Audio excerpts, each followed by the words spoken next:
ഒരു rifle club, അവിടുത്തെ കുറേ മനുഷ്യർ, ആ സ്ഥലത്ത് ആ ക്ലബിന് നേരെ വരുന്ന ചില കാര്യങ്ങൾ, അതിന് ക്ലബ്ബ് എങ്ങനെ തിരിച്ച് പ്രതികരിക്കുന്നു എന്നുള്ളത്. അപ്പോൾ തന്നെ നമുക്ക് കേൾക്കുമ്പോൾ അതിൽ ആ കൊമേഴ്ഷ്യൽ വയബിലിറ്റി കിട്ടും. ഒരു ഡൈനിങ് സീൻ എന്ന് പറഞ്ഞാൽ അതൊരു ഗ്രാൻഡ് ഡൈനിങ് സീനായിരുന്നു. 20 to 21 ആർട്ടിസ്റ്റുകൾ ഇരുന്ന് വെറുതെ ഇരിക്കുന്ന, അല്ലാതെ അങ്ങോട്ടും ഇങ്ങോട്ടും ഇങ്ങനെ കോൺവെർസേഷൻ പോയിക്കൊണ്ട് ഭയങ്കര രസമായിരുന്നു അത് ഷൂട്ട് ചെയ്യാൻ.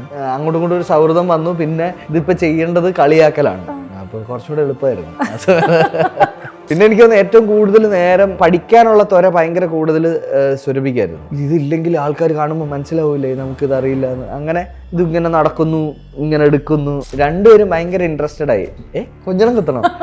എനിക്കൊന്ന് ദർശനയൊക്കെ 5 ഓപ്ഷൻ എന്തോ കൊടുത്തു. ഇങ്ങനെ കൊടുക്കുന്നു. അപ്പം പറഞ്ഞു മതി ഇതിലേതെങ്കിലും ഒരെണ്ണം തന്നാൽ മതി. അതായത് പ്രൊഡ്യൂസർ, സിനിമാറ്റോഗ്രാഫർ, ഡയറക്ടർ. അപ്പോൾ എന്തായാലും ഒരു ടെൻഷനും ഹീറ്റൊക്കെ വരും. ആ ഹീറ്റൊന്നും ഞങ്ങളിലേക്ക് എത്തിച്ചിട്ടൊന്നുമില്ല ഒരിക്കലും. ക്യാപ്റ്റൻ കൂളാണ് ആൾ. ഈ സിനിമയിൽ ഉണ്ടായതും പിന്നെ ആളുടെ പെർഫോമൻസും ഭയങ്കരമായിട്ട് മാർക്ക് ചെയ്യപ്പെട്ടു. ആൾ പൊളിച്ചു ആ ഫിലിമിൽ. ഭയങ്കര സ്റ്റുഡൻറ് അപ്രോച്ചായിട്ട് ഞാൻ ലെറ്റ്സ് ട്രൈ, ഇതൊന്നുകൂടെ പോവാം, ഇതൊന്നുകൂടെ ചിലപ്പോൾ എനിക്ക് ചെയ്യാൻ പറ്റും എന്നൊക്കെ പറയുന്ന ഭയങ്കര സൂപ്പർ കൂൾ മനുഷ്യനാണ്. അന്നും ആങ്കറായിട്ടൊക്കെ ഇരുന്ന് മര്യാദയ്ക്ക് ജോലി ചെയ്ത് പൈസയ്ക്ക് കിട്ടിക്കൊണ്ടിരിക്കുന്ന ഒരു സമയം വരെ അവിടുന്ന് ഞാൻ വളരെ ഈസിയായി കിട്ടാൻ സാധ്യതയുള്ളൊരു സാലറി ഞാൻ വേണ്ടാന്ന് വെച്ചിട്ടുണ്ട്. വേണ്ടാന്ന് വെച്ചാൽ 2 വർഷം ഇതിന് സമയം കൊടുത്തിട്ട് ഇതിൽ ഇൻവെസ്റ്റ് ചെയ്യാന്ന് വിചാരിച്ചു. പിന്നെ അത് 2 ആയി, 3 ആയി, 4 ആയി, 5 ആയി. ലക്ഷ്യം ജോലിയെങ്കിൽ പഠിക്കൂ ആദ്യ ഇൻസ്റ്റിറ്റ്യൂട്ടിൽ തന്നെ. റൈഫിൾ ക്ലബിലെ ഒരു മെമ്പറാണ് ഇന്ന് എന്നോടൊപ്പം ജോയിൻ ചെയ്യുന്നത്. യെസ്, വിഷ്ണു അഗസ്ത്യ. ഗോഡ്ജോ എന്ന് വിളിക്കാനാണ് തോന്നുന്നത് ആ ഒരു സിനിമ കണ്ടതിന് ശേഷം. അപ്പോൾ റൈഫിൾ ക്ലബ്ബ് ഇപ്പം സിനിമ ഇറങ്ങിയിട്ട് കുറച്ച് ദിവസമായി. അപ്പോൾ എങ്ങനെയുണ്ട് ഇപ്പോൾ റെസ്പോൺസസും കാര്യങ്ങളൊക്കെ ഇപ്പോഴും എങ്ങനെയാണ് കിട്ടുന്നത്? ഭയങ്കര ഗുഡാണ്. എസ്പെഷ്യലി ഞാൻ 1-2-3 തിയേറ്റർ വിസിറ്റ് അങ്ങനത്തെ സ്ഥലങ്ങളിലെല്ലാം പോയി. അപ്പോൾ റെസ്പോൺസസ് ഭയങ്കര ഗുഡാണ്. കഴിഞ്ഞിട്ട് ഹാപ്പി ആയിട്ട് ഇറങ്ങാൻ പറ്റുന്ന, പെട്ടെന്ന് തീർന്നു പോയെന്നൊക്കെ പറയുന്ന, സമയം പോയത് അറിഞ്ഞില്ല എന്നൊക്കെ, അങ്ങനെ ഒരുപാട് ഗുഡ് റിവ്യൂസ് വന്നുകൊണ്ടിരിക്കുന്ന ഒരു സമയമാണ്. അപ്പോൾ അത് ഡയറക്റ്റായിട്ട് പോയി പല തിയേറ്ററിലും അത് അനുഭവിക്കാൻ പറ്റി. RDXൽ ആ പോൾസൺ എന്ന് പറഞ്ഞ ക്യാരക്ടർ വന്നപ്പോൾ തന്നെ നമ്മളുടെ ഉള്ളിലേക്ക് കയറിയൊരു വില്ലൻ ക്യാരക്ടർ ആയിരുന്നു. പോൾസണിന് ശേഷം എൻറ്റയർലി ഡിഫറെൻ്റ് ആയിട്ടാണ് ഗോഡ്ജോ വരുന്നത്. കാരണം കംപ്ലീറ്റ് ഒരു എൻ്റർടൈനർ ആയിരുന്നു. അപ്പം എങ്ങനെയാണ് ശരിക്കും ഈ ഒരു റൈഫിൾ ക്ലബിലേക്ക് പോൾസൺ എന്ന ക്യാരക്ടർ കണ്ടിട്ടാണോ ആഷികേട്ടൻ ശരിക്കും വിളിക്കുന്നത്? അത് ഞാൻ അങ്ങനെ ചോദിച്ചിട്ടില്ല ആഷികേട്ടനോട്. പക്ഷേ എനിക്ക് തോന്നുന്നു എന്തെങ്കിലും വർക്ക്സ് അദ്ദേഹം കണ്ടിട്ടുണ്ടാവുമെന്ന് വിചാരിക്കുന്നു. എന്നെ റാൻഡംലി പെട്ടെന്ന് ഒരു ദിവസം വിളിച്ചിട്ട് ഫ്ലാറ്റിലോട്ട് ചെല്ലാൻ പറഞ്ഞ് എന്നോട് ബേസിക് പ്രിമൈസ് പറഞ്ഞ് ഇതാണ് പ്ലേ ചെയ്യേണ്ട ക്യാരക്ടർ എന്ന് പറഞ്ഞു. ആ സമയത്ത് എന്തെങ്കിലും കമ്മിറ്റ് ചെയ്തിട്ടുണ്ടോ എന്ന് ചോദിച്ചു. ഇല്ല എന്നുള്ള കാര്യം പറഞ്ഞ് അങ്ങനെ ഞാൻ അതിലേക്ക് അങ്ങ് ജോയിൻ ചെയ്യുക ചെയ്തത്. എനിക്ക് തോന്നുന്നു ഇതിൻ്റെ സ്ക്രിപ്റ്റ് ആദ്യം കേട്ടപ്പോൾ തന്നെ എന്താണ് പെട്ടെന്ന് അട്രാക്ട് ചെയ്തത് ഈ ഒരു സ്റ്റോറിയിലേക്ക്? അതായത് ഈ റൈഫിൾ ക്ലബ്ബ് കേട്ട സമയത്ത് ആദ്യം അട്രാക്ട് എന്തായാലും ഇവർ ഔട്ട് ആൻഡ് ഔട്ട് ഒരു കൊമേഴ്ഷ്യൽ ട്രൈ ചെയ്യാന്നുള്ള കാര്യം എനിക്ക് മനസ്സിലായി. 2, നമ്മളങ്ങനെ കേട്ട് പരിചയമുള്ള അല്ലെങ്കിൽ അതിൻ്റെ ഒരു വേൾഡ്, ഒരു റൈഫിൾ ക്ലബ്ബ്, അവിടുത്തെ കുറേ മനുഷ്യർ, ആ സ്ഥലത്ത് ആ ക്ലബിന് നേരെ വരുന്ന ചില കാര്യങ്ങൾ, അതിന് ക്ലബ്ബ് എങ്ങനെ തിരിച്ച് പ്രതികരിക്കുന്നു എന്നുള്ളത്. അപ്പോൾ തന്നെ നമുക്ക് കേൾക്കുമ്പോൾ അതിൽ ആ കൊമേഴ്ഷ്യൽ വയബിലിറ്റി കിട്ടും. അതായത് they are trying to hit as a commercial, അത് കിട്ടും. അപ്പോൾ എനിക്ക് കാണാൻ തോന്നിയ അങ്ങനൊരു സിനിമ, എസ്പെഷ്യലി മാസ്റ്റേഴ്സിൻ്റെ ഭാഗത്തുനിന്ന് ആഷികേട്ടൻ, ശ്യാമേട്ടൻ, ദിലീഷേട്ടൻ, സുഹാസ്, ഇവരൊക്കെ ഉണ്ടാക്കുന്ന ഒരു ഔട്ട് ആൻഡ് ഔട്ട് കൊമേഴ്ഷ്യൽ കാണാൻ തോന്നി. അപ്പോൾ അതിൽ വർക്ക് ചെയ്യാനും പറ്റി. എനിക്ക് തോന്നുന്നു ഈ അടുത്തിറങ്ങിയ ഒരു മലയാള സിനിമയുടെ ഒരു 2020 തന്നെയായിരുന്നു റൈഫിൾ ക്ലബ്ബ്. കാരണം ഇത്രയധികം ആക്ടേഴ്സ് ഒരുമിച്ച് വന്നൊരു സിനിമ അടുത്ത കാലത്തേക്ക് വന്നിട്ടില്ല. നമ്മൾ എല്ലാവരെയും തന്നെ ശ്രദ്ധിക്കുന്നുണ്ടെന്നുള്ളതാണ് അതിൻ്റെ ഒരു പ്രത്യേകത എന്ന് പറയുന്നത്. അപ്പം ഇപ്പം കൊമേഴ്ഷ്യൽ ഫിലിം ആണെന്ന് കണ്ട് പെട്ടെന്ന് അട്രാക്ട് ചെയ്തെന്ന് പറഞ്ഞില്ലേ, അതുപോലെ തന്നെ ആയിരിക്കും കൂടെ ഉള്ളത്. ആ ഒരു സീൻ ഉണ്ടായിരുന്നു, ഒരു ഡൈനിങ് സീൻ, എല്ലാ ആക്ടേഴ്സും കൂടെ ഇരുന്നിട്ടുള്ള ഒരു സീന്. അപ്പം അതിൻ്റെ ഒരു എക്സ്പീരിയൻസ് എങ്ങനെയായിരുന്നു? അഭിനയം നമ്മൾ ഈ തൊഴിൽ ചെയ്യാൻ ഇങ്ങനെ നടക്കുമ്പോൾ അതിൽ ഏറ്റവും എക്സൈറ്റിംഗ് ആയിട്ടുള്ളൊരു പാർട്ടായിരുന്നു. അതായത് ഇത്രയധികം സീനിയർ ആൻഡ് ഇത്രയധികം ആക്ടേഴ്സ് ഉള്ളൊരു സീനിൽ ഞാൻ അഭിനയിച്ചിട്ടേ ഇല്ല. ഒരു ഡൈനിങ് സീൻ എന്ന് പറഞ്ഞാൽ അതൊരു ഗ്രാൻഡ് ഡൈനിങ് സീനായിരുന്നു. എനിക്ക് നിയർലി 20 to 21 ആർട്ടിസ്റ്റുകൾ ഇരുന്ന് വെറുതെ ഇരിക്കുന്ന, അല്ലാതെ അങ്ങോട്ടും ഇങ്ങോട്ടും ഇങ്ങനെ കോൺവെർസേഷൻ പോയിക്കൊണ്ട് ഭയങ്കര രസമായിരുന്നു അത് ഷൂട്ട് ചെയ്യാനും. ആരുടെ ഫേസിലേക്ക് സെപ്പറേറ്റ് ക്യാമറ പോയാലും ആ സമയത്ത് നമ്മൾ ക്യാമറയിൽ ഇല്ലെങ്കിലും അതേ ഡൈനിങ് സ്പേസിലിരുന്ന് ഞങ്ങൾ ഇതേ പ്ലേ ആവർത്തിക്കും, റിപ്പീറ്റ് ചെയ്യും. അപ്പം ഞങ്ങൾക്ക് ഫണ്ണായിരുന്നു അത്. കാരണം അങ്ങോട്ടും ഇങ്ങോട്ടും ഭയങ്കര രസമാണ്. അങ്ങോട്ടും ഇങ്ങോട്ടും ഒരു സൗഹൃദം വന്നു. പിന്നെ ഇതിപ്പോൾ ചെയ്യേണ്ടത് കളിയാക്കലാണ്. അപ്പോൾ കുറച്ചുകൂടെ എളുപ്പമായിരുന്നു. അപ്പോൾ ഇത്ര ആക്ടേഴ്സ് ഇങ്ങനെ വന്നപ്പോഴത്തേനും ഇവരുടെ കോൺട്രിബ്യൂഷൻസ് വലുതാണ്. കാരണം ഇപ്പോൾ കുട്ടേട്ടനെ പോലുള്ള ആക്ടറൊക്കെ ആണെങ്കിൽ തന്നെ അത്രയും സീനിയർ ആയിട്ടുള്ള ആക്ടർ തൊട്ട് എല്ലാവരും ഒരു ലൊക്കേഷൻ കാര്യങ്ങളൊക്കെ. അപ്പോൾ ഓരോരുത്തരെയും കോൺട്രിബ്യൂഷൻസ് എങ്ങനെയാണ് വിഷ്ണു അഗസ്ത്യ നോക്കി കണ്ടത്, അല്ലെങ്കിൽ എങ്ങനെയൊക്കെ ആയിരുന്നു അതിനെ? ഐ മീൻ കോൺട്രിബ്യൂഷനേക്കാൾ കൂടുതൽ ഇപ്പോൾ നമ്മളിപ്പോൾ ഒരു പെട്ടെന്നൊരു ക്ലബ്ബിൽ വർഷങ്ങൾ കൊണ്ട് അറിയാവുന്ന, അങ്ങോട്ടും ഇങ്ങോട്ടും കളിയാക്കാവുന്ന എന്ന ചെറിയ കോൺഫ്ലിക്റ്റ് ഒക്കെ ഉള്ള അങ്ങനത്തെ ഒരു ഡൈനാമിക്സ് വരണം എന്നുണ്ടെങ്കിൽ നമ്മൾ നിൽക്കുന്ന നിപ്പിൽ നേരെ സെറ്റിൽ വന്നിട്ട് ഇത് നിങ്ങളുടെ ഫാദറാണ്, ഇത് നിങ്ങളുടെ കൂട്ടുകാരനാണ്, കളിയാക്കാൻ പറഞ്ഞാൽ നമുക്ക് ചെറിയ ബുദ്ധിമുട്ടായിരിക്കും. അതാണ് നമ്മുടെ ജോലി. എന്നാലും കുറച്ചുകൂടെ സൗഹൃദം ഉണ്ടായാൽ, കുറച്ചും കൂടെ രസമുള്ള, നമ്മൾ ഓഫ് സ്ക്രീനിൽ നമുക്ക് എന്തെങ്കിലുമൊക്കെ സംസാരിക്കാൻ പറ്റുന്ന മനുഷ്യരാണെങ്കിൽ അവർക്ക് കുറച്ചും കൂടെ എളുപ്പത്തിൽ അഭിനയിക്കാൻ പറ്റും എന്നെനിക്ക് തോന്നുന്നു. ഞാൻ ഇത് കഴിഞ്ഞപ്പോൾ എനിക്ക് അങ്ങനെയാണ് തോന്നിയത്. കാരണം ക്ലബ്ബ് എന്ന് പറയുമ്പോൾ ഒരു 2-3 ദിവസം കൊണ്ട്, എസ്പെഷ്യലി സുരഭി, മാംഗോ, വാണി ചേച്ചി, ഇവരെല്ലാവരും ഉണ്ട്. അപ്പോൾ ഇതൊരു ഭയങ്കര തിയേറ്റർ സ്പേസ് പോലെ ഒരു 2-3 ദിവസം കൊണ്ട് തന്നെ ഒരു ക്ലബ്ബ്. അപ്പോൾ ആഷിഖേട്ടനൊക്കെ എപ്പോഴും ഒരു ദിവസം കണ്ട് എല്ലാവരും അങ്ങോട്ടും ഇങ്ങോട്ടും ഭയങ്കര തമാശയൊക്കെ കണ്ടപ്പോൾ ആഷിഖേട്ടൻ ഇങ്ങനെ ഇതിപ്പോൾ ശരിക്കും ഒരു ക്ലബ്ബായി, ഇനിയിപ്പോൾ എളുപ്പമുണ്ട്. അതായത് ഒരു ക്ലബ്ബ് ഫോം ചെയ്തു അതിൽ. അതുകൊണ്ട് എളുപ്പമുണ്ടായിരുന്നു കുറച്ചും കൂടെ അഭിനയിക്കാൻ. സിനിമ തുടങ്ങുന്നതിന് മുന്നേ നിങ്ങളൊരു ഞങ്ങളൊരു 4-5 ദിവസം കഴിഞ്ഞപ്പോഴത്തേക്ക് ഒരു ക്ലബ്ബായി. ഇനിയിപ്പോൾ അവിടെ നിന്ന് കളിയാക്കാനോ തോക്ക് ചൂണ്ടാനോ ഒക്കെ എളുപ്പമാണ്. എനിക്കത് സിനിമയിലെ തുടക്കം തൊട്ട് അവസാനം വരെ മൊത്തം റൈഫിളിന്റെ ഒരു കളി തന്നെയായിരുന്നു. ശരിക്കും തോക്കൊക്കെ ഒറിജിനൽ തോക്കുകളൊക്കെ ആയിരുന്നു. ഐ മീൻ അതേ സെയിം വെയിറ്റേജ് ഉള്ള തോക്കുകൾ ഉണ്ടായിരുന്നു. അപ്പൊ അത് പൊട്ടിക്കുമ്പോൾ അതിന്റെ ശബ്ദവും ആ കാര്യങ്ങളൊക്കെ ഏകദേശം സെയിം ആയിരുന്നു. അല്ല ഒറിജിനൽ തോക്ക് വെച്ച് നമുക്ക് ഷൂട്ട് ചെയ്യാൻ അല്ല, ഭയങ്കര ഒറിജിനാലിറ്റിയിലൊക്കെ ഇങ്ങനെ പിടിച്ച് നിൽക്കുമല്ലോ. ആ സമയത്ത് ഇപ്പൊ പറഞ്ഞ പോലെ, അതായത് ഷൂട്ട് ചെയ്യുന്ന സമയത്ത് ആ സൗണ്ട് ഒക്കെ കേൾക്കുമ്പോഴത്തേനും ആർക്കാണ്, എനിക്കൊക്കെ ഇങ്ങനെ നമ്മൾ കേൾക്കുമ്പോൾ ആദ്യത്തെ എല്ലാ ആക്ടേഴ്സും അതില് ഒരു 3-4 ദിവസം ഈസി ആയിട്ട് മിക്കാറുള്ള എല്ലാ ഷോട്ടിലും അതിനു മുമ്പ് ഫുൾ ആറ്റിറ്റ്യൂഡ് ഇട്ടിട്ട് നേരെ ഗൺ ഷോട്ട് ചെയ്യുമ്പോൾ പേടിച്ചവരാണ് എല്ലാവരും. കണ്ണടയ്ക്കും, നല്ല ശബ്ദം ഇതാക്കും.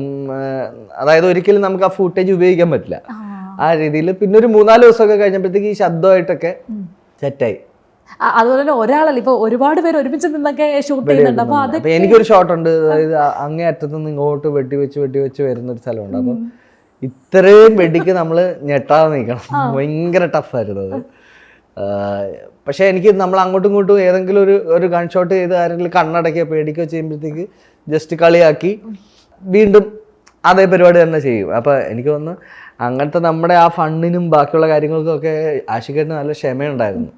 ഇവര് പാവപ്പെട്ട മനുഷ്യരാണ്, ഇവര് ഷാർപ്പ് ഷൂട്ടേഴ്സായിട്ട് അഭിനയിക്കുകയാണെന്ന് ആഷിഖേട്ടന് അറിയാമായിരുന്നു തോന്നുന്നു. ഇപ്പം പറഞ്ഞ പോലെ പേടി വന്നെന്ന് പറഞ്ഞാൽ, അതായത് ഞെട്ടലൊക്കെ വന്നു സൗണ്ടൊക്കെ കേട്ടപ്പോഴെന്നൊക്കെ. അപ്പം ശരിക്കും പറഞ്ഞാൽ ഇത് അഭിനയിക്കുന്നതിന് മുന്നേ ഷൂട്ടിങ്ങിൻ്റെ ഇപ്പം പിടിക്കാനാണെങ്കിലും ആ സിനിമയിൽ തന്നെ ഒരു സിനിമാ നടൻ റൈഫിൾ എടുക്കുന്ന ഒരു സീനുണ്ട്. അപ്പോൾ പറയുന്നുണ്ട്, നിന്നെ കണ്ടു കഴിഞ്ഞാൽ മോനെ വെടി പൊട്ട് കേട്ടോ എന്ന് പറയാൻ തോന്നുന്ന എന്നൊരു ഡയലോഗൊക്കെ ഉണ്ട്. അയ്യോ മോനെ മാറ്റിപ്പിടി പറയാൻ തോന്നുന്നു, നിന്നെ കാണുമ്പോൾ മാറ്റി പിടിക്കാൻ തോന്നുന്നു. അതുപോലെ മാറ്റി പിടിക്കാൻ തോന്നിയ ആൾക്കാർ ഇങ്ങനെ പിടിക്കാനായിട്ട്, അതായത് ഗണ്ണ് പ്രോപ്പർലി ഹാൻഡിൽ ചെയ്യാനായിട്ട് അവിടെ മിലൻ എന്ന് പറഞ്ഞ നാഷണലിൽ പോയി സ്പോർട്സ് വേർഷനിൽ മത്സരിച്ച ഒരു മച്ചാൻ ഇതിൽ അഭിനയിച്ചിട്ടുമുണ്ട്. അപ്പോൾ ആ മച്ചാൻ ഉണ്ടായിരുന്നു. അപ്പോൾ ആ മച്ചാൻ്റെ അടുത്ത് നമ്മളിപ്പോൾ ഒരു 10-20 പേരുണ്ടെങ്കിൽ എല്ലാ ദിവസവും 2 പേര് 3 പേര് ഒക്കെ ഷിഫ്റ്റ് വെച്ച് ഇങ്ങനെയാണ് അതിൻ്റെ ഹാൻഡിൽ ചെയ്യേണ്ടത്, ഇത് കഴിഞ്ഞ് ഇങ്ങനെ ഇതാക്കുക. അപ്പോൾ ഹാൻഡിൽ ചെയ്ത് നമ്മളിങ്ങനെ പല രീതിയിൽ ആദ്യം അമച്ചുറായിട്ട് കാണിച്ചു കൊടുക്കും. അപ്പോൾ അത് കറക്റ്റ് ചെയ്യും, വീണ്ടും കറക്റ്റ് ചെയ്യും. എന്നിട്ട് ഓരോ ഷോട്ട് കഴിയുമ്പോൾ നമ്മൾ മിലനോട് ഓക്കെ ആണോ, സെറ്റാണോ. അപ്പം ആഷിഖേട്ടനും ചോദിക്കും, ഇത് കണ്ടിട്ട് ബേസിക്കലി കണ്ണിൻ്റെ ഇത് കറക്റ്റാണ് ഓക്കെ, അങ്ങനെയാണ് പോകുന്നത്. അപ്പോൾ അതിൻ്റെ ക്രോസ് ചെക്കിങ്ങുകളൊക്കെ ഉണ്ടായതുകൊണ്ടാണ് എനിക്ക് തോന്നുന്നത് എല്ലാവർക്കും എന്താ പറയുന്നത്, ആരും ഗണ്ണെടുക്കുന്ന ആദ്യമായിട്ടാണെന്ന് തോന്നുന്നില്ലല്ലോ. അപ്പൊ അതിന്റെ പിന്നിൽ പണിയെടുത്തോണ്ടാ. Especially thanks to Milan. എനിക്ക് തോന്നുന്നു വാണി ചേച്ചിയുടെ ഒരു വലിയൊരു കംബാക്ക് തന്നെയായിരുന്നു. ഇതിന് മുന്നേ വന്നെങ്കിലും ഈ ഒരു റൈഫിൾ ക്ലബ്ബിൽ ഭയങ്കര രീതിയിൽ തന്നെ ഇമ്പാക്റ്റ് ഉണ്ടായിരുന്നു. അപ്പം എങ്ങനെയായിരുന്നു ചേച്ചിയുടെ കൂടെയുള്ള ആ ഒരു സെറ്റ് കാര്യങ്ങളൊക്കെ? ചേച്ചി നമ്മൾ ആ സമയം മുതൽ അത്രയധികം സിനിമകളിൽ ഭയങ്കര ബോൾഡായിട്ടും ഫൈറ്റ് ചെയ്യുന്നതും ഗണ്ണ് ഉപയോഗിക്കുന്നതും അങ്ങനെയൊക്കെ കണ്ടിട്ടുണ്ട്. അപ്പോൾ നമുക്ക് ബേസിക്കലി വാണി ചേച്ചി ഒരു മാസ് ഹീറോയിനാണ്. അപ്പോൾ വാണി ചേച്ചിയോട് അഭിനയിക്കാൻ ചെല്ലുമ്പോഴും എന്താ പറയുന്നത്, വാണി ചേച്ചിയുടെ സ്വാഗൊക്കെ ഇപ്പം നമ്മൾ സെലിബ്രേറ്റ് ചെയ്യുന്ന സിനിമയിലെ വാണി ചേച്ചിയുടെ സ്വാഗൊക്കെ ഷൂട്ട് ചെയ്യുമ്പോൾ അടുത്ത് നിന്ന് കാണാൻ പറ്റി. അപ്പോൾ അതൊരു ഭയങ്കര രസമാണ്. ശരിക്കും അതല്ലാതെ തന്നെ പുറത്ത് നല്ല സ്വാഗ് ഉള്ളൊരു ആളാണ് വാണി ചേച്ചി. എനിക്ക് തോന്നുന്നു ഗോഡ്ജോ പോലെ തന്നെ ഗോഡ്ജോയുടെ പേര് കുഞ്ഞോള് ദർശന. അതിനകത്ത് നിങ്ങളുടെ ഒരു ഡാൻസ് ഒക്കെ ഉണ്ടായിരുന്നു, ചെറിയൊരു മൂവ്മെന്റ് ഡാൻസ് ഒക്കെ പഠിച്ചോ ഇതിന് വേണ്ടിയിട്ട്? ഞാൻ അപ്പോഴാണ് അറിയുന്നത്. ഞങ്ങൾ എനിക്കൊന്നൊരു 1 മണിക്കൂർ മുമ്പാണ് ഇതിൽ ചെറുതായിട്ട് മൂവ് ചെയ്യേണ്ടി വരും എന്നൊക്കെ അറിയാം. അപ്പോൾ എനിക്ക് ഭയങ്കര പേടിയുള്ള ആളാണ് ഇതിലൊന്നും. ഞാൻ അങ്ങനെ സ്കൂളിലോ കോളേജിലോ ഒന്നും ഡാൻസ് ഒന്നും ചെയ്തിട്ടുള്ള ആളല്ല. അപ്പോൾ ഞാനിങ്ങനെ പേടിച്ച് വന്നിട്ട് ദർശനം എടുത്ത് പറഞ്ഞു, ബ്രോ ഡാൻസ് ഉണ്ടെന്ന് പറയുന്നത്. അപ്പോൾ അങ്ങനെ എൻ്റെ കൂട്ട് പേടിയുള്ള ഒരാൾ. പക്ഷെ പുള്ളിക്കാരി നന്നായി ചെയ്യും, ബട്ട് സ്റ്റിൽ. അപ്പം കാണാൻ ഞങ്ങൾ പറഞ്ഞു നമ്മളിത് പാളാതെ എന്ത് ചെയ്യും എന്ന് പറഞ്ഞപ്പോൾ റംസാനെ റംസാനെ വിളിച്ചു. റംസാണ് ഞങ്ങളെ കുഴപ്പമില്ല, ഇങ്ങനെ മൂവ് ചെയ്യിച്ചു, അങ്ങനല്ല അങ്ങനെ മൂവ് ചെയ്യണം, അങ്ങനെ മൂവ് ചെയ്യണം എന്നൊക്കെ പറഞ്ഞ് റംസാണ് നമ്മളെ കറക്റ്റ് ചെയ്തത്. അപ്പോൾ അതിൽ എന്തെങ്കിലും രീതിയിൽ ബോറല്ലാതെ എന്തെങ്കിലും ഗുഡ് വന്നിട്ടുണ്ടെങ്കിൽ അത് റംസുവിന് അവകാശപ്പെട്ടതാണ്, റംസുവാണ് പഠിപ്പിച്ചത്. അപ്പോൾ എനിക്ക് തോന്നുന്നു ഞങ്ങളിപ്പോഴും ആ സീൻ ഇങ്ങനെ കാണുമ്പോഴത്തേക്ക് ഞാൻ ഇങ്ങനെ ദർശനം അങ്ങനെ നോക്കും, നമ്മൾ പാളേണ്ടിയിരുന്ന ഇപ്പം അതായത് വിഷ്ണു അഗസ്ത്യയുടെ ലൈഫിലേക്ക് വരുവാണെങ്കിൽ ആങ്കറിങ് ആണ് തുടങ്ങുന്നത്. ആങ്കറിങ്ങിന് ശേഷമാണ് സിനിമയിലേക്ക് വരുന്നു. പോൾസൺ മറഡോണയിൽ അഭിനയിച്ചു, ഓ ബേബി ചെയ്തു. അത് കഴിഞ്ഞിട്ട് നമ്മുടെ RDXിലാണ് ഏറ്റവും കൂടുതൽ പ്രേക്ഷക ശ്രദ്ധ നേടിയത്. അപ്പം അതിനുശേഷം പിന്നീട് റൈഫിൾ ക്ലബ്ബ്. എനിക്ക് തോന്നുന്നു ഇപ്പം സിനിമകളുടെ വിഷ്ണു അഗസ്ത്യ എന്നൊരു ആ ഒരു ക്യാരക്ടർ നെയിമോട് കൂടി തന്നെ നമ്മുടെ മനസ്സിലേക്ക് കയറിയ ഒരു ആക്ടർ കൂടിയാണ്. അപ്പം ഇങ്ങനെ നോക്കുമ്പോൾ പണ്ട് തൊട്ടേ ഫിലിം തന്നെ ആയിരുന്നോ പാഷൻ, അല്ലെങ്കിൽ ഒരു സിനിമാ നടനായിരുന്നോ മനസ്സിലുണ്ടായിരുന്നു? ഇല്ല, എനിക്ക് അങ്ങനെ പ്രത്യേകിച്ച് എന്താണ് ആകേണ്ടതെന്ന് അറിയാത്ത ഒരു കൺഫ്യൂസ്ഡ് ചെറുപ്പക്കാരനായിരുന്നു ഞാൻ. അപ്പോൾ കോളേജ് കഴിഞ്ഞു, ഞാൻ ടെലിവിഷൻ ആങ്കറിങ് കയറി. അതും ഒക്കെ യാദൃശികമായിട്ട് വന്നതാണ്. അപ്പം അതിൽ നിൽക്കുമ്പോൾ നിങ്ങളിപ്പോൾ ഒരു ആക്ടറെ ഇൻ്റർവ്യൂ ചെയ്യാനോ ഡയറക്ടറെ ഇൻ്റർവ്യൂ ചെയ്യാനോ ഒക്കെ വരുമ്പോഴത്തേക്കും നിങ്ങൾ അത്യാവശ്യം ചിലപ്പോൾ സിനിമകൾ കാണുകയോ അല്ലെ അവരെ പറ്റി നോക്കുകയൊക്കെ ചെയ്യുമല്ലോ. അപ്പം നമ്മൾ കൂടുതൽ സിനിമ കാണും. ആ സമയത്തുണ്ടായ ഇഷ്ടമാണ് എനിക്ക്. അതായത് എനിക്ക് അഭിനയിച്ചാലോ എന്നൊക്കെ തോന്നുകയും അത് അഭിനയ പരിസരത്തൊക്കെ ചെല്ലുമ്പോൾ എനിക്കത് പറ്റുന്നില്ല എന്ന് മനസ്സിലാവുകയും കുറച്ച് ആക്ടർ ട്രെയിനേഴ്സിൻ്റെ കൂടെയൊക്കെ വർക്ക് ചെയ്തിട്ട് ഇതെങ്ങനെ ക്രാക്ക് ചെയ്യാമെന്ന് ആലോചിച്ചിട്ട് അതിൻ്റെ പരിസരത്ത് പണിയെടുത്ത് കുഴപ്പമില്ലാതെ എന്തൊക്കെയോ ചെയ്തൊരു ആക്ടറാണ് ഞാനിപ്പോൾ. അപ്പോൾ എനിക്ക് തോന്നുന്നത് വെച്ചാൽ കുറച്ച് ലേറ്റ് ആയിട്ടാണ് എന്താണ് ചെയ്യേണ്ടതെന്ന് അറിഞ്ഞാലും അങ്ങനെ വലിയ കുഴപ്പമൊന്നുമില്ല. ലേറ്റായി വന്നാലും ലേറ്റസ്റ്റ് കാണിച്ചു തരുന്ന ഒരാളായിരുന്നു. RDXിലെ പോൾസൺ അത്രയധികം ഇമ്പാക്റ്റ് ആണ് മലയാളം സിനിമയിലാണെങ്കിലും ആ ഒരു വില്ലൻ കൊടുത്തത്. അപ്പോൾ ശരിക്കും പറഞ്ഞാൽ ഇപ്പോൾ പറഞ്ഞ പോലെ അൺഎക്സ്പെക്റ്റഡ് ആയിട്ട് റിസർച്ച് ഒക്കെ സിനിമയ്ക്ക് വേണ്ടി, അതായത് ആങ്കറിങ്ങിന് വേണ്ടി സിനിമകളെയൊക്കെ നോക്കി സിനിമയിലെത്തിയ ഒരാൾ ആ വില്ലൻ എന്നൊരു ക്യാരക്ടർ കിട്ടിയ സമയത്ത് അതിനെ എങ്ങനെയാണ് ആ ഒരു സിനിമയിലേക്ക് അത്ര ഗംഭീരമായിട്ട് കോൺട്രിബ്യൂട്ട് ചെയ്യാൻ വേണ്ടിയിട്ട് എങ്ങനെയൊക്കെയായിരുന്നു? നമ്മളിപ്പോൾ എനിക്ക് തോന്നുന്നത് വെച്ചാൽ നമ്മളിപ്പം സിനിമകൾ കണ്ടിട്ട് നമ്മളെ എക്സൈറ്റ് ചെയ്യുന്ന എല്ലാ പെർഫോമൻസിൻ്റെയും ബിഹൈൻഡ് ഇതിനെപ്പറ്റി ഭയങ്കര ധാരണയുള്ളൊരു ഫിലിം മേക്കറും ആ മുഹൂർത്തം വണ്ടർഫുള്ളി എഴുതിയൊരു റൈറ്ററും ഉണ്ടാവും. എന്നിട്ടാണ് ഇത് ക്യാപ്ചർ ചെയ്യപ്പെടുന്നത്. ഡെഫിനറ്റ്ലി സിനിമാറ്റോഗ്രാഫർ ബാക്കിയുള്ള എല്ലാ ടെക്നീഷ്യൻസിനും കൂടെ കളക്റ്റീവായിട്ട് നിന്ന് എന്തോ ഒരു കാര്യം ചിലപ്പോൾ സ്കോർ ചെയ്തതായിരിക്കാം, ഒരു സ്കോറും കൂടെ വരുമ്പോഴായിരിക്കാം ചിലപ്പോൾ അവിടെ ഒരു ഇമ്പാക്റ്റ് വരുന്നത്. എനിക്ക് തോന്നുന്നു ഒരു സീൻ പെർഫെക്റ്റ്ലി വീണ് നമുക്ക് എന്തെങ്കിലും ഇമ്പാക്റ്റ് കിട്ടിയെങ്കിൽ അതിൽ സൂക്ഷിച്ച് നോക്കി ബ്രേക്ക് ചെയ്തെടുത്തു കഴിഞ്ഞാൽ കുറേ പേരുടെ ഇതതിലുണ്ട്. അപ്പോൾ എന്നോടിപ്പം പലരും ചോദിക്കും RDX ഒക്കെ കഴിഞ്ഞു ഭയങ്കര കണ്ണുപയോഗിച്ചു ഇതാന്നൊക്കെ ചോദിക്കും. അപ്പോൾ ഫിലിം മേക്കർ ആദ്യം തന്നെ നാസ് ബ്രോ ആദ്യം തന്നെ പറഞ്ഞാൽ മച്ചാനെ ഞാൻ ഈ ക്യാരക്ടറിൻ്റെ ഭയങ്കര കൊലപാതകം വൻ പരിപാടി അങ്ങനെയൊന്നും കാണിക്കുന്നില്ല, ഈ ആക്ടറിൻ്റെ കുറച്ചും കൂടെ ഞാൻ ക്ലോസ് റേഞ്ച് ആയിരിക്കും പോകുന്നത്. അപ്പോൾ എനിക്ക് ഐസ് വെച്ചിട്ട് ഇമോട്ട് ചെയ്ത് ഈ ക്യാരക്ടറിനെ തരണം. റൈറ്റേഴ്സും അങ്ങനെ ഒരു ഡിസൈൻ അവർക്ക് നേരത്തെ ഉണ്ട്. ഇപ്പം ഞാനല്ല, അവരാരെ കാസ്റ്റ് ചെയ്താലും ആ ആക്ടറിൽ നിന്ന് അത് അച്ചീവ് ചെയ്തെടുക്കും. മനസ്സിലാകുന്നു? അപ്പോൾ എനിക്ക് തോന്നുന്നത് അങ്ങനത്തെ ഒരു ഡിസൈൻ ഉണ്ടാക്കി നമ്മളെ ട്രസ്റ്റ് ചെയ്ത ആ ക്യാരക്ടർ തന്ന് അവരത് ഷൂട്ട് ചെയ്ത് എടുത്തിട്ട് അവർക്കറിയാം ഇതിവിടെ വീഴും ഇതിവിടെ വീഴില്ല. അങ്ങനെ ഫിലിം മേക്കർ ജഡ്ജ്മെൻറ്റിൽ വർക്ക് ചെയ്ത സിനിമയാണത്. അപ്പോൾ അത് ടോട്ടലി വർക്ക് ചെയ്തപ്പോൾ ഒരു പങ്ക് എനിക്കും കിട്ടി. അതാണ് അതിന്റെ സീക്രട്ട്. അതാണ് അതിന്റെ സീക്രട്ട്. ഓക്കെ, നമുക്കപ്പോൾ ഒരു റൈഫിൾ റൗണ്ടിലേക്ക് പോകാം. ആ ഒരു റൈഫിൾ ക്ലബിൽ ഉന്നം നോക്കി ഷൂട്ട് ചെയ്യാൻ ആരായിരുന്നു ബ്രില്യന്റ്? അങ്ങനെ ചോദിച്ചു കഴിഞ്ഞാൽ നമുക്ക് ഞങ്ങൾ എല്ലാവരും അല്ല ബേസിക്കലി ആറ്റിറ്റ്യൂഡ് ബേസ് ചെയ്ത് ഫസ്റ്റ് എനിക്കൊന്ന് വാണിച്ചേച്ചിയൊക്കെ ഗണ്ണെടുക്കുന്നതും അതുമൊക്കെ കുറച്ചുകൂടെ പെർഫെക്റ്റ് ആയിരുന്നു എന്ന് തോന്നുന്നു എനിക്ക്. പിന്നെ അതിൽ സജീവൻ ചേട്ടൻ നമ്മുടെ സൂസന്റെ ഹസ്ബൻഡ് പ്ലേ ചെയ്തില്ലേ, സജീവന്റെ ഒക്കെ പോസ്റ്ററും അല്ലെ ഗൺ ഹാൻഡ്ലിംഗ് ഒക്കെ എനിക്ക് ഭയങ്കര ഇഷ്ടപ്പെട്ടു. അപ്പൊ സജീവനും വാണിച്ചേച്ചിയൊക്കെ പറയാം. തോക്ക് കണ്ടപ്പോൾ ക്യാരക്ടർ ആവുന്ന ആൾ, അതായത് തോക്ക് കൈ കിട്ടിക്കഴിഞ്ഞാൽ പിന്നെ ആള് അതിൽ മാത്രം, അങ്ങനെ ഒരാളാരായിരുന്നു? ഇല്ല അങ്ങനെ തോക്ക് കണ്ടു കഴിഞ്ഞാൽ പെട്ടെന്ന് ക്യാരക്ടറൊക്കെ ആയിക്കഴിഞ്ഞാൽ അല്ല ക്യാരക്ടറായിട്ട് ഭയങ്കര സീരിയസ് ആയിട്ടൊക്കെ ഇരുന്ന് കഴിഞ്ഞാൽ കളിയാക്കി കൊല്ലും. അതുകൊണ്ട് അങ്ങനെ ആരും ചെയ്തിരുന്നില്ല. പിന്നെ എനിക്ക് തോന്നുന്നു ഏറ്റവും കൂടുതൽ നേരം ഗണ്ണിങ്ങനെ എടുത്തിട്ട് എനിക്കിത് പ്രോപ്പറാണോ അല്ല അങ്ങനെ പഠിക്കാനുള്ള ത്വര ഭയങ്കര കൂടുതൽ സ്വരൂപിക്കായിരുന്നു.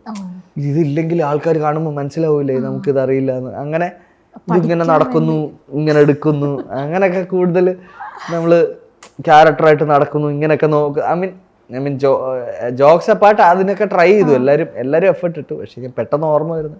റിപ്പീറ്റഡ് ടേക്ക് പോയൊരു ഷോട്ട് ഏതായിരുന്നു ആ ഒരു സിനിമയ്ക്കകത്തെ? എൻ്റെ ഒരു ഷോട്ട് എന്തോ ഒരു റിക്കോഷി ഷോട്ട് എന്നെന്തോ പറയുന്നത്, എൻ്റെ തൊട്ട് മുമ്പ് ഉള്ളൊരു ഷോട്ടിൽ ഞാൻ കണ്ണടച്ചിട്ട് ഗൺ ഷോട്ടിൽ.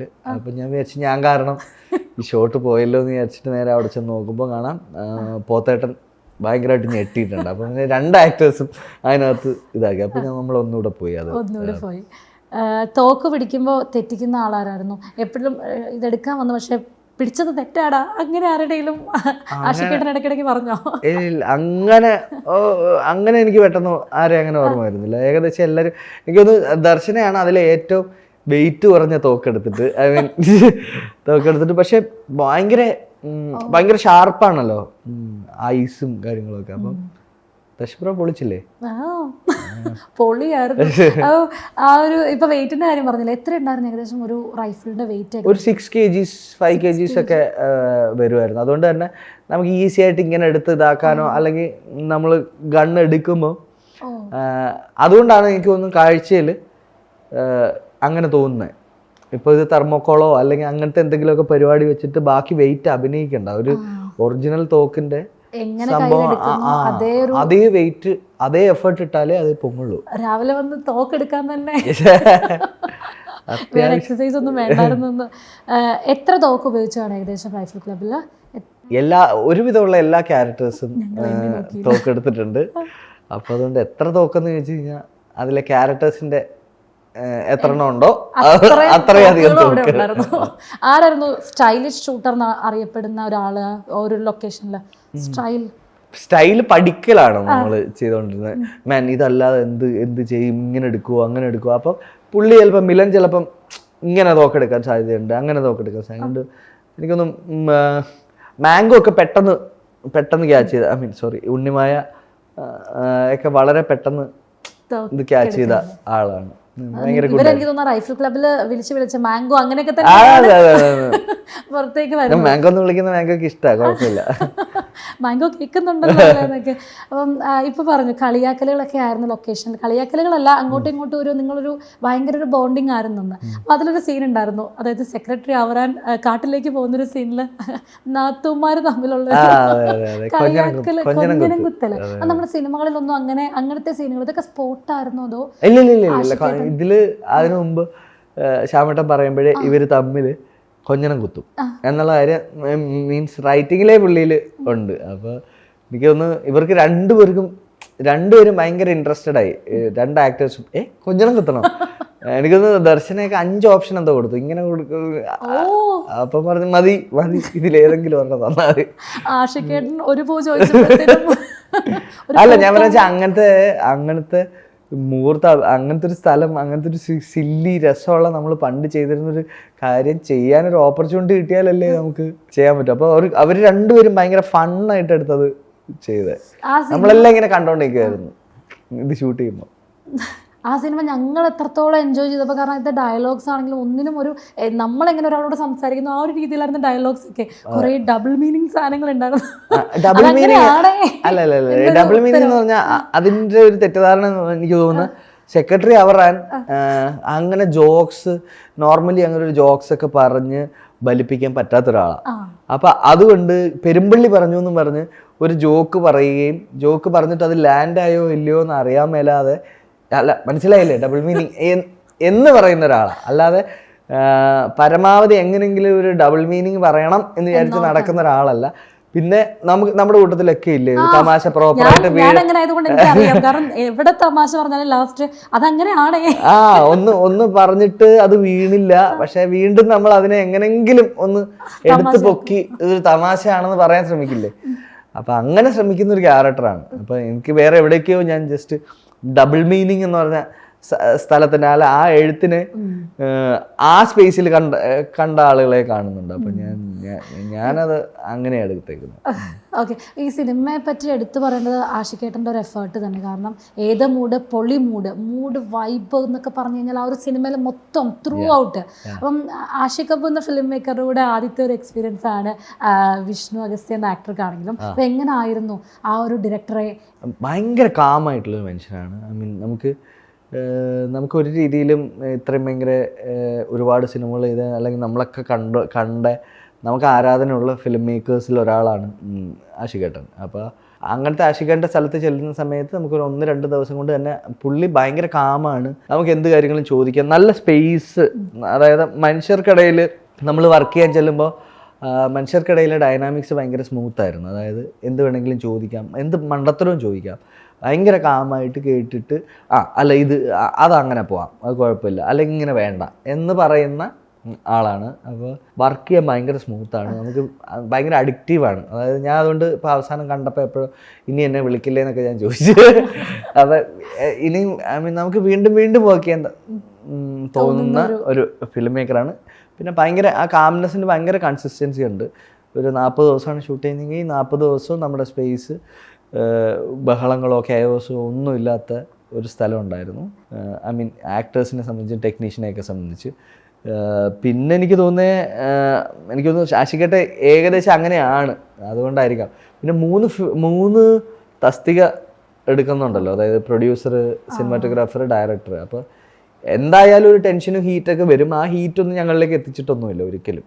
അപ്പോൾ ഞാൻ പറഞ്ഞ വെച്ചാൽ മോസ്റ്റ് എന്താ പറയുക, ക്യാപ്റ്റൻ കൂളാണ്.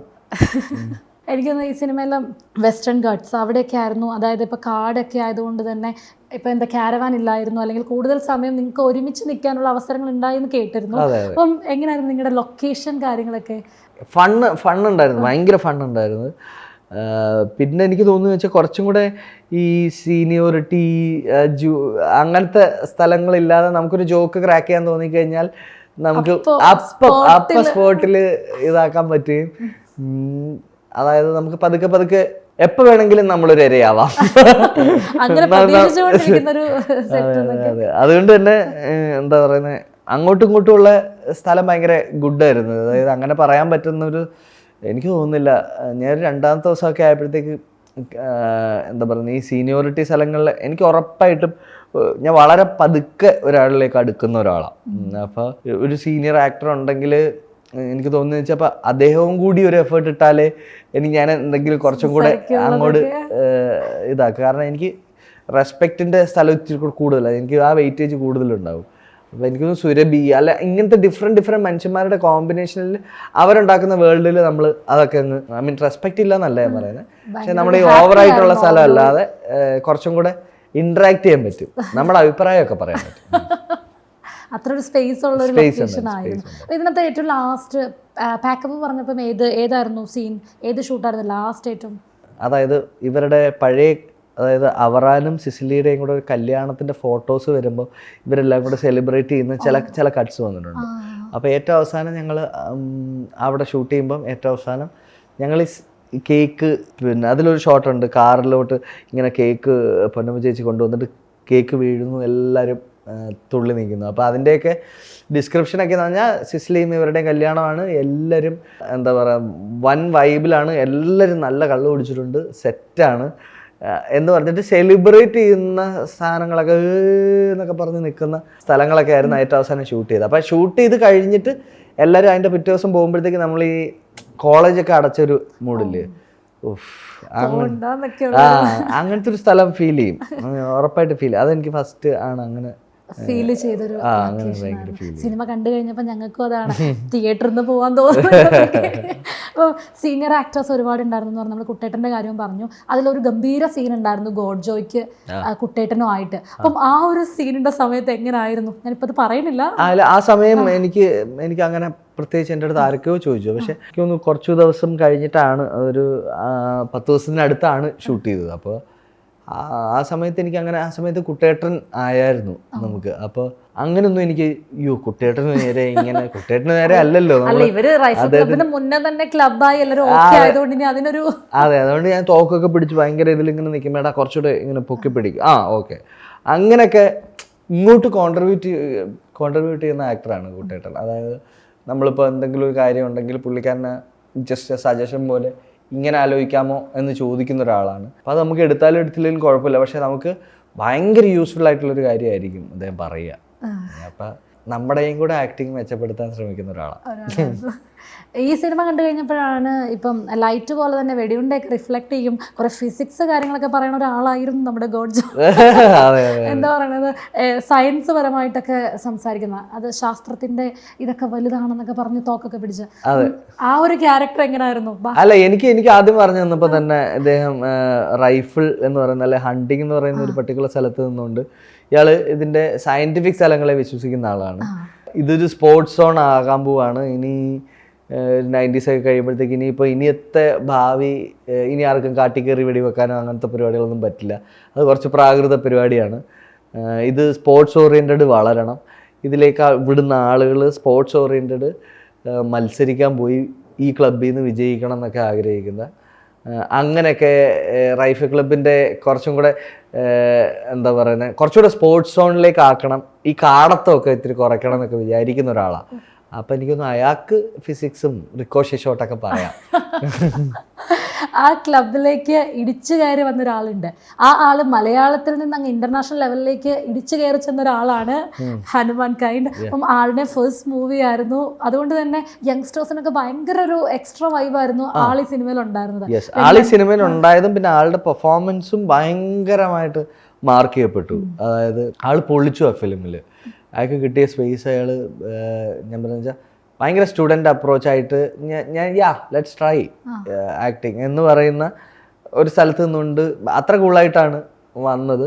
പിന്നെ ബാക്കിയുള്ള ആളുകളോട് ഇത് ചോദിക്കുകയും ഐ മീൻ ഇതൊന്നുകൂടെ പോവാം, ഇതൊന്നുകൂടെ ചിലപ്പോൾ എനിക്ക് ചെയ്യാൻ പറ്റും എന്നൊക്കെ പറയുന്ന ഭയങ്കര സൂപ്പർ കൂൾ മനുഷ്യനാണ്. അന്നും ഇൻ്റർനാഷണൽ ആർട്ടിസ്റ്റായിട്ടും അതേ കൂൾനെസ് അല്ലെ കാംനെസ് പുള്ളിക്കുണ്ട്.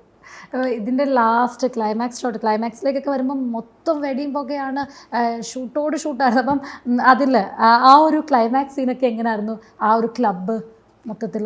അതെ, ക്ലൈമാക്സ് ഭാഗം ഒക്കെ ഒരു പകുതിയൊക്കെ കഴിഞ്ഞപ്പോഴത്തേക്കാണ് ഷൂട്ട് ചെയ്ത്. ഐ മീൻ ആ സമയമാകുമ്പോഴത്തേക്ക് നമ്മൾ ഇതേപോലെ അതിന് മുമ്പും കണ്ണൊക്കെ ഒരു ഷോട്ടൊക്കെ ചെയ്ത് എല്ലാം ഓക്കെ ആയിരുന്നു. പിന്നെ ആകെയുള്ള സാധനം എന്ന് പറഞ്ഞു കഴിഞ്ഞാൽ ഞാൻ ആദ്യമായിട്ടാണ് ഇത്രയധികം ആക്ടേഴ്സ് പല ഫ്രെയിംസിലുള്ളൊരു ഇത് അഭിനയിക്കുന്നത്. അപ്പോൾ അത് ഭയങ്കര രസമാണ്. എല്ലാവരും കൂടെ വന്ന് നിന്നു.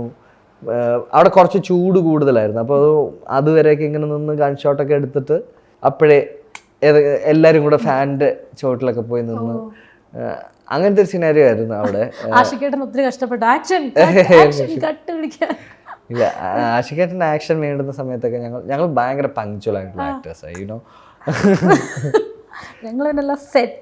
അതെ, ഞങ്ങൾ കോൺട്രിബ്യൂട്ട് ചെയ്തിട്ടുണ്ട്. ഐ മീൻ ആ ഒരു സ്ഥലത്ത് കോൺട്രിബ്യൂട്ട് ചെയ്തിട്ടുണ്ടെന്ന് പറഞ്ഞാൽ ക്ലബിന്റെ ഒരു സ്വഭാവം ഞങ്ങൾ അകത്തും പുറത്തും ഒക്കെ ഏകദേശം ഒരുപോലെ. ദിലീഷേട്ട ഇതിൽ പറഞ്ഞ് കുറച്ച് കയറി കിടക്കുന്ന മനുഷ്യരാണ്. ഐ മീൻ ഒരു ഇച്ചിരി കൂടുതലല്ലേ എന്ന് വേണേൽ തോന്നാവുന്ന മനുഷ്യരാണ്. അപ്പോൾ അത് പുറത്തും ഞങ്ങൾ അങ്ങനെയൊക്കെ തന്നെ ആയിരുന്നു. അതുകൊണ്ട് പിന്നെ കുഴപ്പമില്ല. ദിലീഷ് ചേട്ടനാണെങ്കിലും എൻറ്റയർലി ഡിഫറെന്റ് ആയിട്ടൊരു ക്യാരക്ടറായിരുന്നു സെക്രട്ടറി അവറാൻ.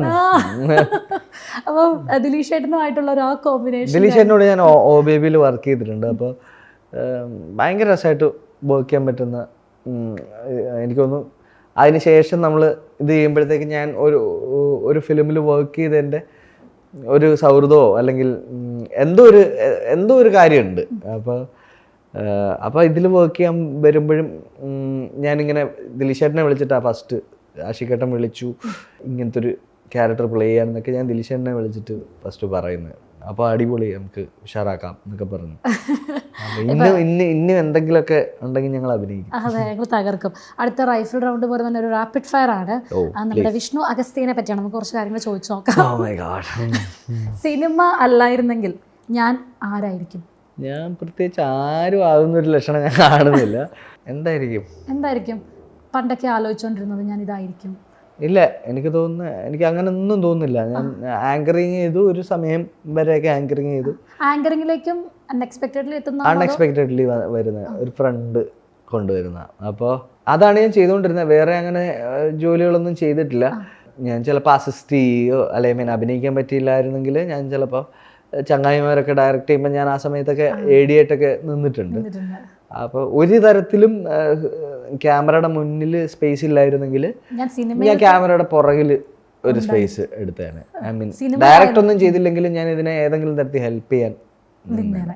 സത്യമായിട്ട് ഇത് ഞാനല്ല എന്ന് തോന്നിയൊരു മൊമെന്റ് എന്തെങ്കിലും ചെയ്തിട്ടോ ഇത് ഞാനല്ല? ഐ മീൻ ആക്ടിങ് ആണോ? ആക്ടറായിട്ട് നമ്മൾ സ്ക്രീനിൽ കണ്ടപ്പോൾ ഇത് ഞാനല്ല, സത്യമായിട്ട് ഇത് ഞാനല്ല എന്നൊക്കെ നമുക്ക് തോന്നത്തില്ലേ? പോൾസണൊന്നും ഞാനേ അല്ല. പോൾസനൊക്കെ കണ്ടു കഴിഞ്ഞാൽ ഒരിക്കലും എനിക്ക് ഒരു റിലേറ്റബിലിറ്റി കിട്ടത്തില്ല. റൈഫിൾ ക്ലബിലെ നമ്മൾ സ്ക്രീനിൽ കാണുമ്പോൾ ഇത് ഞാനേ അല്ലെന്ന് തോന്നുന്ന സ്ഥലത്ത് അങ്ങനത്തെ ഒരു അയാളുടെ ഉള്ളിലെ ചിന്തയോ ഫിലോസഫിയോ ഒന്നും എനിക്കില്ല. ഞാൻ കാഴ്ചയിലോ കാണുമ്പോൾ എനിക്ക് ഞാനേ അല്ല. ഞാനും അത് തന്നെയാണ് ഓർത്തത്. പോൾസനെ പറയുന്നതാണ് ഞാനും ഓർത്തിരുന്നത്. ക്രഷ് അടിച്ച ഒരു ആക്ട്രസ് അങ്ങനെ ഇപ്പോൾ ഒരുപാട് പറയേണ്ടി വരും. പറഞ്ഞു, 2-3 പറഞ്ഞു, ലിസ്റ്റ് പറഞ്ഞോ. സേഫായിട്ട് പറയണം അല്ലേ?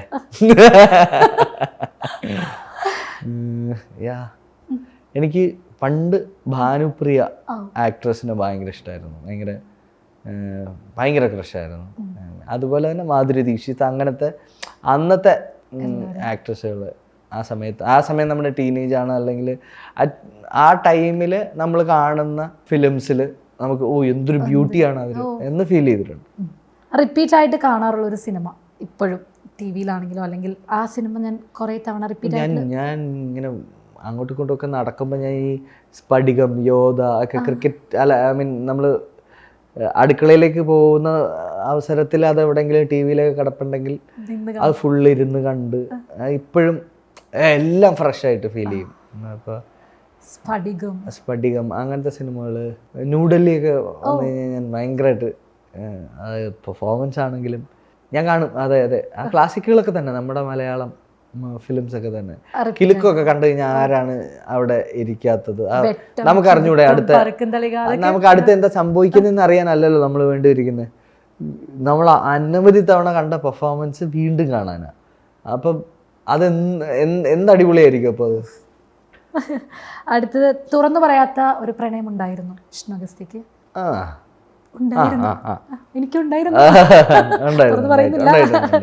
സിനിമയ്ക്ക് വേണ്ടി തുറന്നു പറയണം എന്നൊക്കെ വിചാരിച്ചപ്പോഴത്തേക്ക് സ്കൂള് മാറിപ്പോയി. ഓക്കെ, പോട്ടെ അതിലേക്ക് കടക്കണ്ട.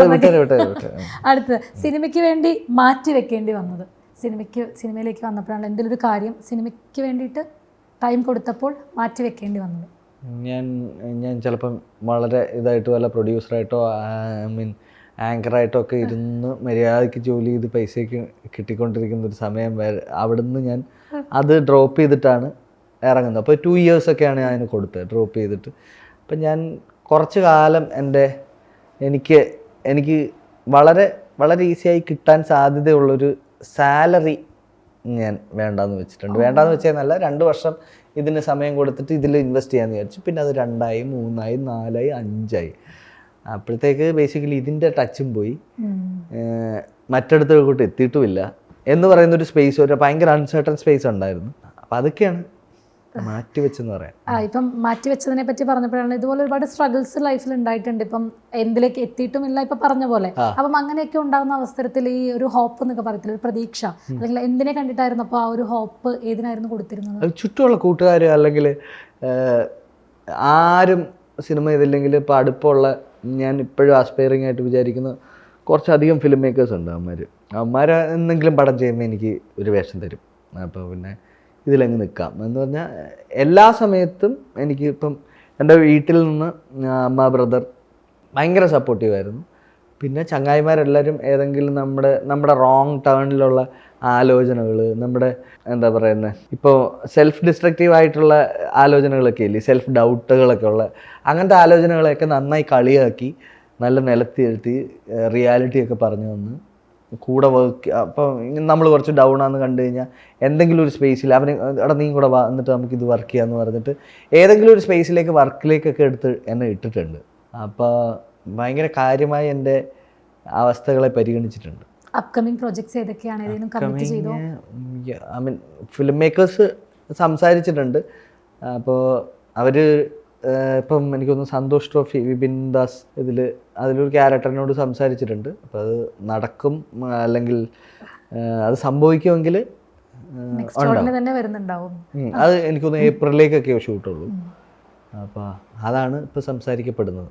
ഇപ്പം AD ആയിട്ട് നിന്ന കാര്യം പറഞ്ഞതുകൊണ്ട് ഞാൻ ചോദിക്കുകയാണ്, ഡയറക്ടർ ഫീൽഡിലേക്കൊരു ഭയങ്കര സുപ്പീരിയർ ജോബാണ്. അതായത് ക്രിയേറ്റീവ് ആവണം, പിന്നെ ഒരു ഹോൾ സെറ്റിൻ്റെ മൂഡ് നമ്മൾ സെറ്റ് ചെയ്യണം, എന്നിട്ട് ഇതിൻ്റെ എല്ലാ പ്രഷറും എടുത്തിട്ട് ഭയങ്കര കൂളായിട്ട് നിന്ന് അവിടെ നിന്ന് നമ്മുടെ ക്രിയേറ്റീവ് കോൾ എടുക്കണം. അത്രയൊന്നും എന്താ പറയുന്നത്, അത്രയൊന്നും കഴിവ് എനിക്കില്ല. അപ്പം എനിക്ക് തോന്നുന്നു മാക്സിമം ഞാൻ ഒരു ചങ്ങായി നന്നായിട്ട് എഴുതുന്നുണ്ട്, അവൻ എന്നോട് എടാ കോറൈറ്റ് ചെയ്യാവോ എന്ന് ചോദിച്ചു കഴിഞ്ഞാൽ അവൻ നന്നായി എഴുതുമെന്ന് അറിയാമെങ്കിൽ ഞാൻ കൂടെ ഒന്ന് അവനെ പുഷ് ചെയ്യും, മോട്ടിവേറ്റ് ചെയ്ത് കൂടെ ഞാൻ ഉണ്ടാവും. ഒരുപാട് ഫ്രണ്ട്സ് ഉണ്ട് എനിക്ക് തോന്നുന്നു, ഡയറക്ടേഴ്സ് ചങ്ങായിമാരുണ്ട്. അപ്പൊ അവന്മാരെയൊക്കെ ഏതെങ്കിലും തരത്തിൽ ഞാൻ അവന്മാരുടെ കൂടെ നിൽക്കുന്നതല്ലാതെ, അതല്ലാതെ ബാക്കിയുള്ള എല്ലാ മേഖലയിൽ നിൽക്കുന്ന മീഡിയം നമ്മൾ അറിയാൻ ശ്രമിച്ചു കഴിഞ്ഞാൽ നമുക്ക് അവർ ചെയ്യുന്ന തൊഴിൽ എന്താണെന്ന് മനസ്സിലാവും, നമുക്ക് അവരെ കൂടുതൽ മനസ്സിലാവും.